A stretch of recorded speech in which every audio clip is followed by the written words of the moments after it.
Hey everyone, thank you for joining us today for the first part of our four-part interface series. Today we'll be going over interface settings and all the various things you can do within the interface settings menu. So as I said, this is a four-part series. Part 1, viewer settings. Today we'll be going over managing users, door lock configuration, TV channel groups, and some video settings. Part 2, we'll go over dynamic favorites, so we'll be setting up user flyouts and how to customize them. In part 3, we'll be going over the interface tab, so we'll be setting up on-screen display and cleaning up the user interface. Part 4, we'll be going over the theme editor, so we'll be creating custom themes, importing images, changing fonts, color schemes, and icons.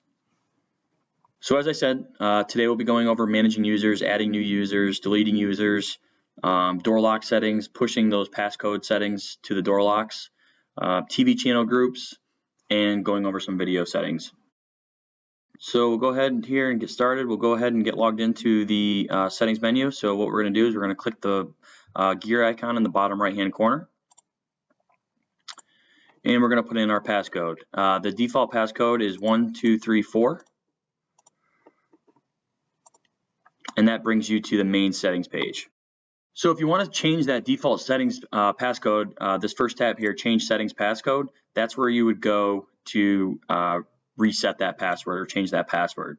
It's 4 digits. One thing to keep in mind, if you do go ahead and change this passcode, make sure you write it down, you keep it in a safe spot. It's not very easy to reset, so just keep that in mind. So we'll go ahead and go back here, and then we're going to go into manage users. So go into manage users. The default user here is admin. You can't delete it. It's always going to be there. So I'm just going to go ahead and get started and get that first user set up. So I'll go ahead and select admin. I'll go into settings, and then we see remote access password. Greenhouse 374 is just a default password. It's made up. It's always different. So you're definitely going to want to go ahead and change that. So we'll go in here and set this. Again, we're going to change Greenhouse 374 to 3526. So we set that 3526. Now this remote access password is used to access the system remotely. So if you're not on the local area network, this is the password that you would use that would grant you access.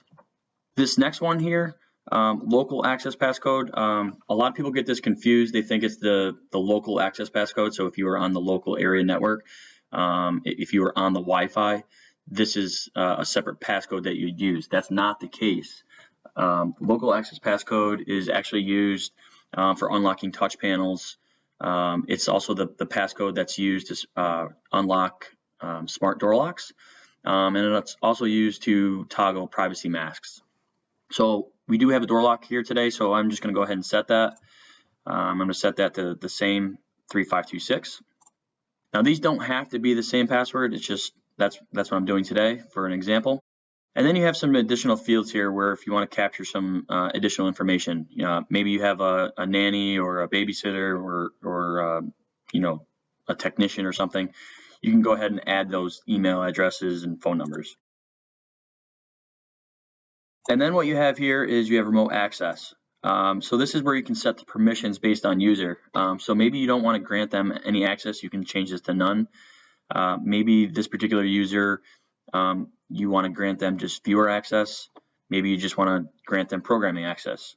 And you can also grant them all access. Now typically an admin user, you want to kind of grant them all access, so we'll just keep this to all. And then this privacy mask control, you're able to determine who has the ability to toggle privacy mask control based on user. We'll dive into that a little bit later when we get into the video settings and camera settings side of things. So we'll go ahead here and go back.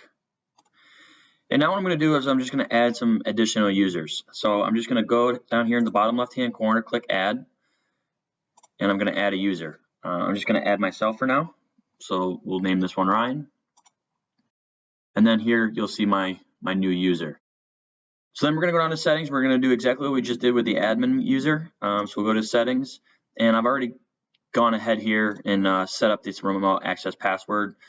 So instead of using that 3526 password that we use on admin, I'm just going to change this to 4415 for the remote access password. And then again, I use the same password for local access passcode, and you don't have to do that. It's just something that I'm doing here today. And then I'm going to set my remote access, and I'm just going to kind of keep that as all. So I've also gone ahead here and added some additional users. So I have a nanny here now, I have a housekeeper, and I just have a tech. So the next thing we're going to dive into is we're going to go into door lock settings. Door lock settings is managed directly through the ELAN interface. So you don't have to do anything manually at the actual smart door lock. ELAN pushes those passcodes, those local access passcodes that we just set up in the user settings. So we'll just go ahead here and get logged in here. So we'll go to door lock settings. And then our first tab here is user assignments. So this is where you're going to assign each user to a slot, basically. So we're going to go here, click user assignments, and then you see all these slots.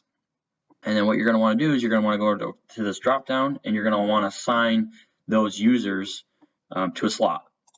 So you'll see all your users. You see admin, you see myself, you see the nanny, you see the housekeeper, and you see the tech. So we'll go ahead here and we'll start with me. I'll add myself. And I've also gone ahead here and added the nanny and the housekeeper. Next thing you're going to do is you're going to go click this Assign tab. And then this is where you grant access for that smart door lock. You must do this in order for it to work correctly. Basically what this is so say you had 2 smart door locks, one on the side door and one on the front door. This is where you can distinguish who has access to which door. So maybe if you had two door locks here and you only wanted to grant access to the front door, you can enable it and then leave that side door disabled. In this case, we only have one virtual door lock here, which we'll be using for a demo. So we'll just go ahead here and select this and change it to enabled. We'll go back here. And the next thing we have here is the virtual door lock. This again is this could be named front door, side door, whatever it is. In this particular case, I just left it named virtual door lock. But these would be each individual smart door lock that you have on the system. So what you do is you'd select that door lock, you'd make sure that the ELAN interface code is enabled, and then you would find this force sync down here in the bottom right hand corner. Once you select that, that'll push all those local access passcodes to those smart door locks. It is going Z-Wave, so it may take a couple minutes for all the codes to process to each smart door lock. So we'll just give that a few minutes. And again, this is the only step that you have to do to push the passcodes. So just to kind of show you what that door lock interface looks like, we'll go up here to the top left corner. We'll select the ELAN logo, bring us back home. We'll go into the security tab, and then we're going to find our door lock interface. So as you see here, you can see the battery life. You can see how the door lock was secured. So it'll say secured by controller, or maybe it was secured by, if you typed in your passcode, myself, or it'll also show if you manually used the key. And then you can also see who has unlocked it at what particular time. So the nanny here unlocked it at 5:35, and I unlocked it here at 1:44 on 4:5. So it's just a way of tracking who's come and gone, how it's been locked, and whatnot. And then over here, you obviously have your lock and unlock tab. So if you were to click unlock, it would pop up this PIN code here. You type in that the local access passcode, and this is how it's distinguished by user. So if I use the 3526 passcode, it would show as admin. If I use the 4415 code, it would show as Ryan. So we'll go back here into the main settings menu again. Next tab down here, we have Intercom global settings. There's not too much that we're going to go over into this one. There is a separate webinar on this going over media zone paging, intercom sound settings, doorbell settings, setting up door station dial plans, and also assigning those dial plans. But the one that we're going to go over today is this door station settings for the ELAN door station. This is where you can set up or change the settings of the ELAN door station. So you can go in here and you can select speaker volume. You can adjust it, slide it back and forth. You can adjust the mic volume, and you can also set the night brightness of the LED ring around the call button. And then what's cool is with the LED ring around the call button, you can change the colors of that LED ring however you want. So here we have it set to idle. The button will be white. When it's ringing, it'll be blue. And when it's answered, it can be green. And again, you can change any of these. Next one that's kind of cool is these event maps. You're able to event map 5 different events based on color. So you can essentially change this based on whatever status your system is in. So say maybe you wanted to be identified if the security system was armed when you walked into the front door. You can essentially change this to a red light ring. So maybe when the alarm system is armed, it'll be red. Maybe when it's unarmed, it'll be green. You can also use it to track individuals that have last unlocked the door. Maybe the wife unlocked the door last, and you want to assign pink or purple to her. And when you come through that front door, you can see that she was the one to unlock the door last. So we're going to go back here. And then we have TV channel groups. We'll go ahead here, get logged into TV channel groups. And what you see here is you see some default groups that have already been made up. These groups will only show if there's actual channel groups or actual channels selected within that group. And I'll show you that a little bit later. So what we have here is we have sports. I've just gone through and selected my favorite sports channels, ESPN, ESPN2. And then we can also create our own groups. So if we go down here and we select new, we're going to name this group whatever we want. So I'm just going to name this one Ryan. And then we have my new group here, Ryan. And then I've gone through and selected all my favorite channels, just like I did in the sports group. To kind of show you how that works, we're going to click the ELAN logo here up at the top left. We're going to go into our media tab, go into our cable box activity, and then we're going to find this clock up here at the top right. And then this is basically our TV channel guide. So we can go to all, and it'll show all of the channels. You can select these. It'll also show the description. And then if we cycle through here, it'll show the sports group that we set up. So we got ESPN, ESPN2, Yes, and Fox Sports. And then if we just keep on cycling here, this is the group for myself. I set this up, added all those channels, and then I also have a channel group for my girlfriend. And then this is exactly what it would look like on an interface or a touch panel. Now, to see what that would look like on an HR30, I kind of set that up for you here too. So if we go over here and you go to your DirecTV activity, you'll see these arrows here at the bottom. And once you start pressing them, it'll cycle your group. So we see the Ryan group, we see the Andrea's group, and then we see our sports group. Just an easier way to navigate through channels. So the next thing that we're going to get into is we're going to get into the video settings. So we'll go ahead here and select video settings. And then what you see here is you see everything that's part of your video camera system. So you see each individual camera, front door, backyard, and front yard.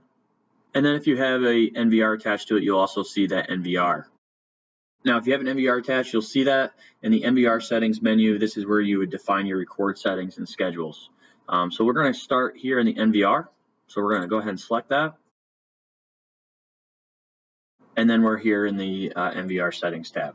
Now you'll see the survey events, record mode, recording schedule, event pre-play offset, post alarm record. And they're all these settings are definable by channel. So if you select this channel select drop-down box, it'll show all the available channels, and you would set the settings within that actual channel. So select the front door for now. Survey events, enabling this will show motion ticks on the NVR timeline. Disabling this would set the NVR to a constant record schedule with no motion ticks on the NVR timeline. Installing a third-party camera would cause this setting to automatically default to disabled. We are only able to record constant streams on third-party cameras, so keep that in mind. Next, we have record mode.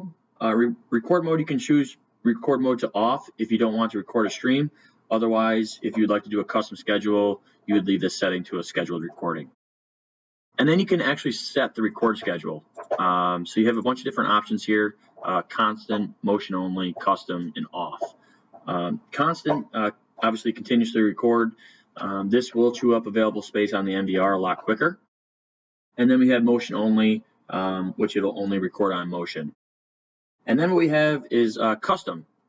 You can edit a completely customizable schedule based on the hour or day of the week. And then you can set that to off also. And we'll get into custom schedules here in a second.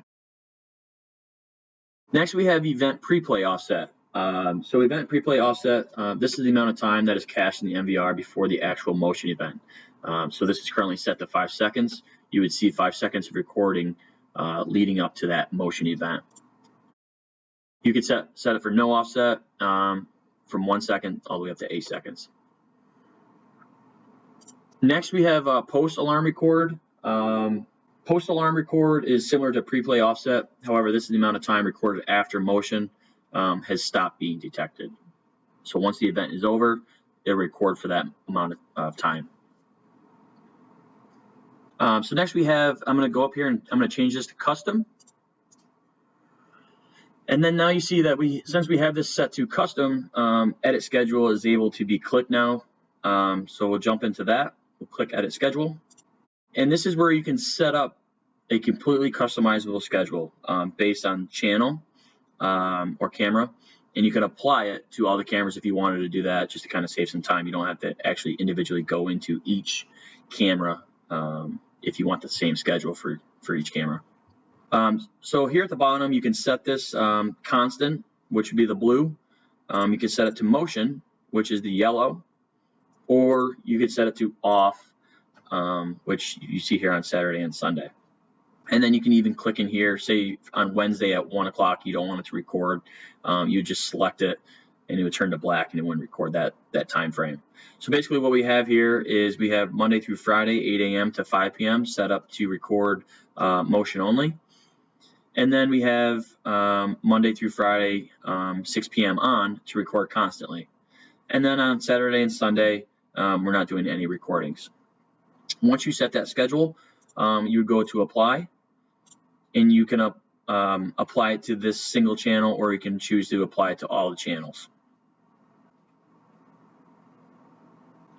Next, we have system mode links. System mode links, this is where you could define a recording schedule based on system modes.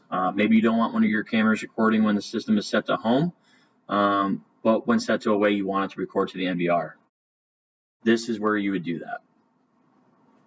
So again, home, we don't want it to record, and then when the system mode is set to away, we have it set to scheduled.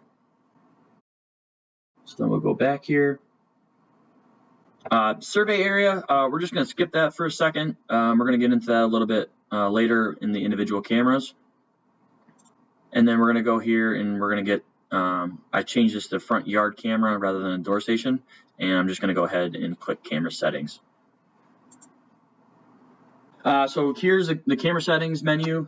First thing we have here is a privacy toggle. This is where you enable the ability to toggle privacy mask on or off from the user interface within the video tab. Again, I'm going to show you how to set up a privacy mask a little bit later. Next, we have survey area events. Survey area events is again setting up the motion area. And then we have motion sensitivity. So on our standard analytic cameras, this range is from 1 to 99, with 99 being the most sensitive. On our advanced analytic cameras, they range from 60 to 95. Again, 95 being the most sensitive. And the best practice would be to start with the lowest sensitivity and test it. Test it before you leave. And then you can set the minimum object height and width as well. Typically, I leave this to default. And then you can change the scene type, so whether the camera's outdoors or indoors. Next, we have privacy masks. Privacy masks is another feature you can set up through the viewer settings. This feature allows certain areas of a video stream to be masked or blacked out. So what you see here is my front yard camera. I have area selector set to 1. And what I'm going to do here is I'm just going to kind of click and drag. So I'm just basically going to click and drag. and I've marked that area that I want a privacy mask.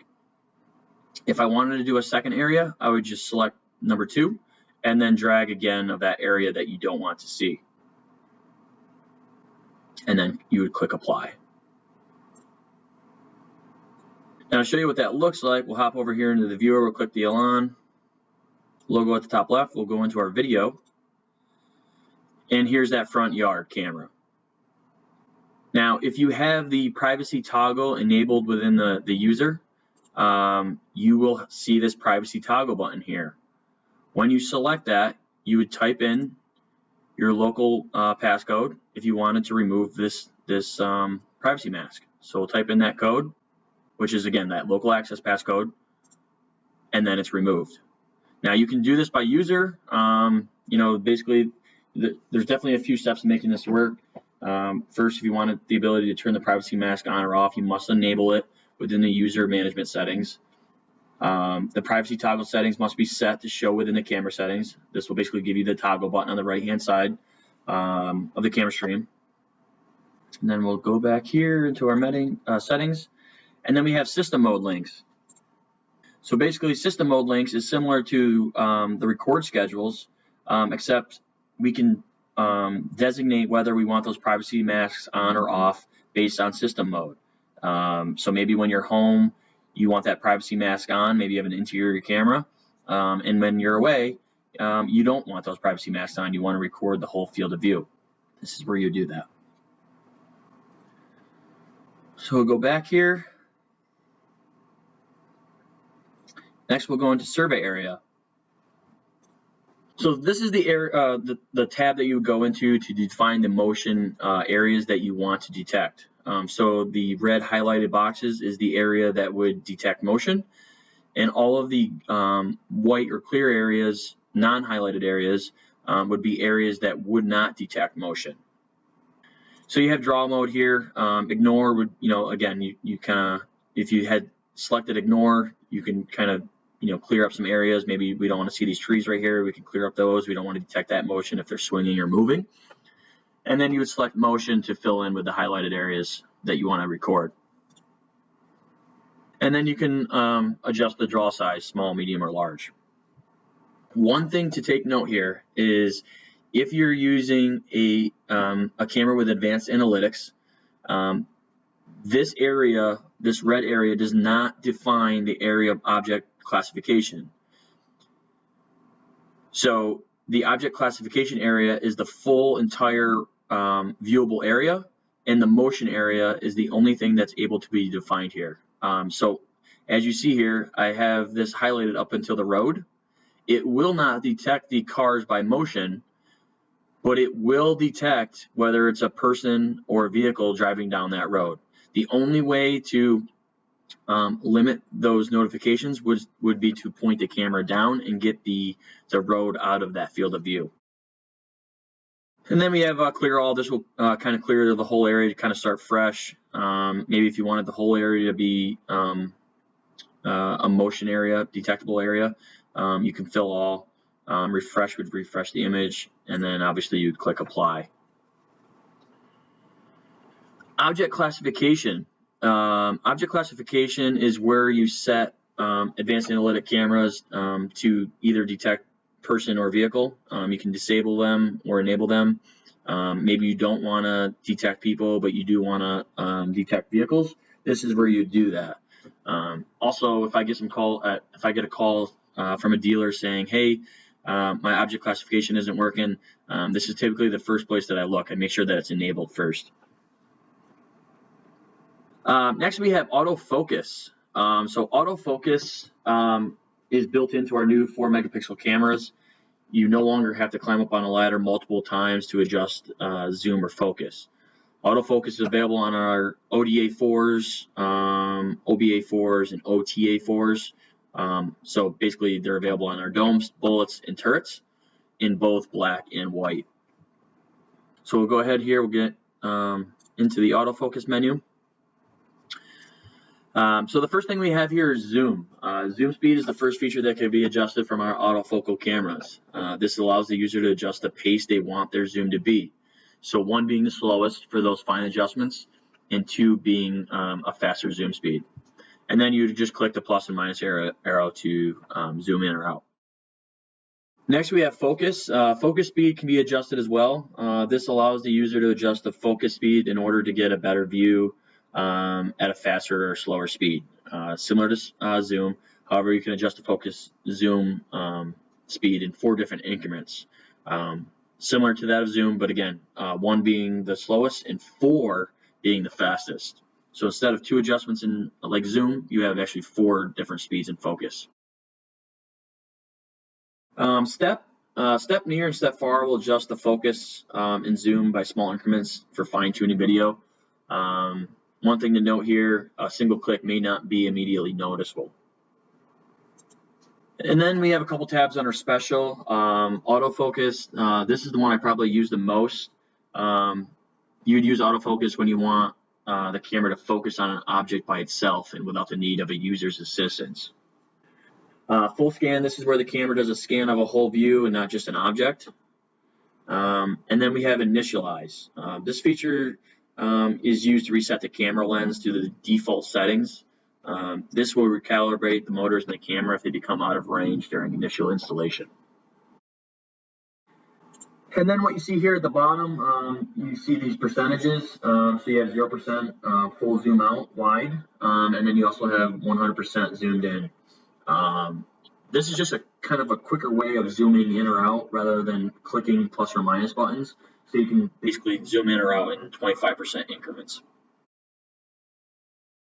All right, so one last thing that I would like to show is how easy it is to go back and view recordings.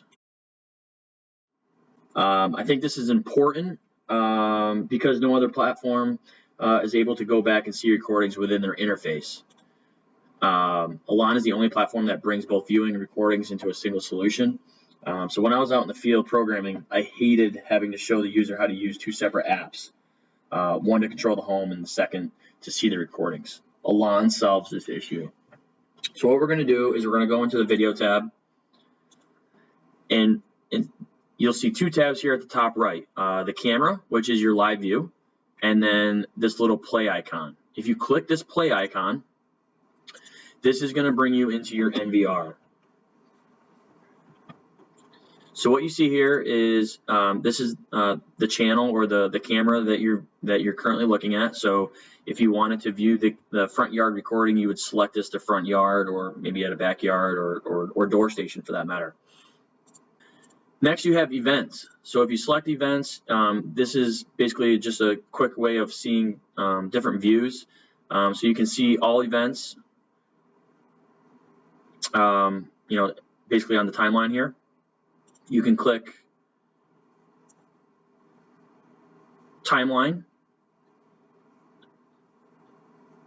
and this will again show all the tick marks here. So you'll see motion is white, people are green, and then vehicles are red. And then if you click event list, this will kind of show a quick snapshot of each of those events. So just a quicker way of viewing what you're trying to find. These arrows over, this will basically snap this inspector to each, or I should say, to next each tick mark. So basically, if you arrow over, it'll jump from here to here. Arrow again, it'll jump to here, and so on. Same thing with forward. This will just scrub back and forth. This little slider icon here, and then you have the pause and play buttons. Now you even have the ability to export clips from the NVR using a PC or Mac viewer. So basically the user has the option to scroll along the time and then export a clip. So if you want to export a clip, you click Save Clip, drop that down, and you can record 30 seconds, 1 minute, 2 minutes, or 3 minutes, and the clip will begin at the point of the time inspector. So basically, where you see this time inspector, it'll record that clip for whatever interval that you choose. And that's all I have for today. Thank you. I hope to see you on the next one.